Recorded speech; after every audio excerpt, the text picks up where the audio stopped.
Hello students, welcome to my channel more education junction. मैं हूं मंजुश्री मिश्रा। आज मैं आप लोगों के लिए धेनु का निबंध लेकर आई हूं जो संस्कृत में आप लोगों के लिए इम्पॉर्टेंट है।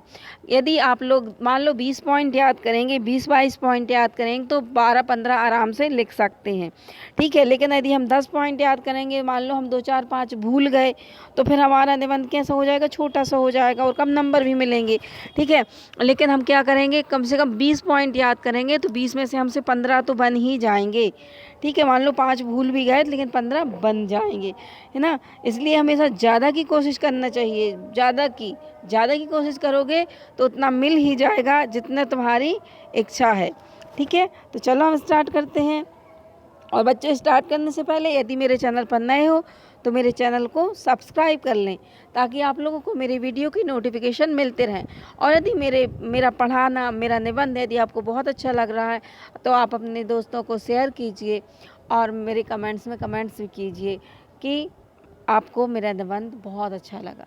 ओके, चलिए तो हम स्टार्ट करते हैं।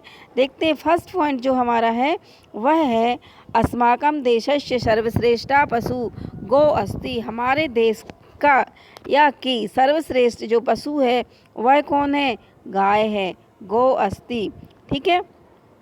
सेकंड पॉइंट देखना, धेनु विशिष्टम महात्म्य विद्यते। धेनु का क्या है, एक विशेष महत्व है, ठीक है। धेनु का कैसा महत्व है, विशेष, ठीक, पूजी जाती है ना हमारे यहाँ। आगे चलो, अस्माकं देशे गो मातृवत पूज्य अस्ति। हमारे देश में गाय की मातृवत मतलब माता के समान पूजा होती है। चलिए आगे देखते हैं फोर्थ पर, धेनु गो माता कथ्यते। धेनु को क्या कहा जाता है, धेनु को गो माता कहा जाता है, ठीक। नेक्स्ट पॉइंट पर हम आते हैं। अस्याम एका पुंछम भवति। अस्याम मतलब होता है इसकी, एकम एक, पुंछम पूंछ होती है, ठीक है। आगे चलते हैं। चत्वारा 7 पॉइंट पर हम आते हैं। देखिए, चत्वारा पादा भवंती। चत्वारा का मतलब होता है 4, पादा मतलब पैर, भवंती होते हैं, ठीक है। जब कोई एक से अधिक चीज़ें होती हैं तो क्या लगता है, भवंती। और एक चीज में क्या होता है, ती तह अंती। आप लोगों ने लकार पढ़े होंगे। तो भवंती मतलब जब एक से ज़्यादा चीज़ें होती हैं तो हम उसको, सॉरी 2 से ज़्यादा चीज़ें होती हैं तो हम उसको भवंती का यूज़ करते हैं, ठीक।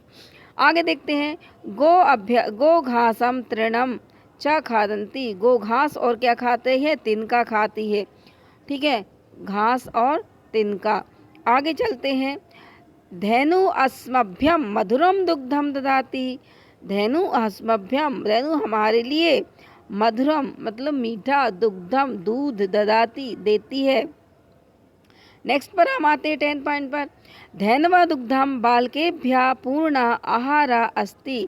धेनु व दुग्धम, धेनु का जो दूध होता है वह बालकों के लिए पूर्ण आहार होता है। जो छोटे बच्चे होते हैं ना उनके लिए क्या होता है, पूर्ण आहार, जो खाना नहीं खाते, ठीक है। और क्या होता है, पूर्ण आहार। यदि वो खाना ना भी खाएं तो दूध पी लें, पूर्ण आहार हो जाएगा, ओके। नेक्स्ट पॉइंट पर हम आते हैं 11, धेनवा दुग्धात् दधि नवनीतम तक्रम च निर्मीयते। धेनु के दूध से दधि, नवनीतम घी और पनीर निर्मित होते हैं या बनाए जाते हैं, ठीक है। अब हम आए 13 पॉइंट पर, गोघृतम अति पवित्रम मन्यते। गोघृतम मतलब गाय का जो घी होता है वह अति पवित्र माना जाता है। 14 नंबर देखते हैं, गोमूत्रेण अपि अनेके रोगा नश्यन्ति। गाय का जो मूत्र होता है वह कैसा होता है, अनेक रोगों का नाश करने वाला होता है, औषधि रूप में होता है। चलिए नेक्स्ट में हम आते हैं, धेन्वा दुग्धम न केवलम मधुरम एव अपितु औषधम अपि अस्ति। तो धेनु का दूध केवल मधुर मीठा ही नहीं होता, वह कैसा होता है, औषधि भी होता है, ठीक। आगे चलते हैं, हिंदू जना अस्या गोमयम पवित्रम मान्यति तेन स्वाग्रहम च लेपयन्ति। तो हिंदू जो लोग होते हैं इसके गोमयम मतलब गोबर को पवित्रम, पवित्र, मान्यति मतलब मानते हैं, और वह तेन, वह स्वगृहम च लेपयन्ति, वह अपने घर को उससे लेपते हैं, लीपते हैं। ठीक है।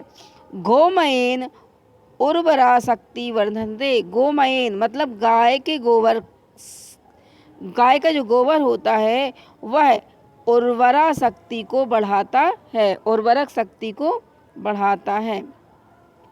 आगे देखते हैं 18वां, गो अस्माकम बहु उपकारम करोति, गो हमारे ऊपर बहुत सारे उपकार करती है।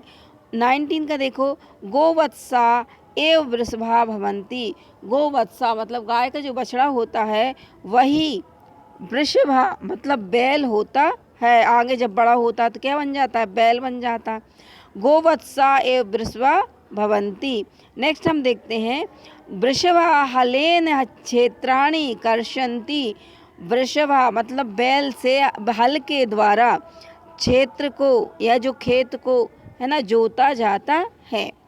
आगे चलते हैं, परंतु केचन जनः धेनु हंतिम, परंतु कुछ लोग धेनु को क्या करते हैं, हंतुम मतलब मारते हैं।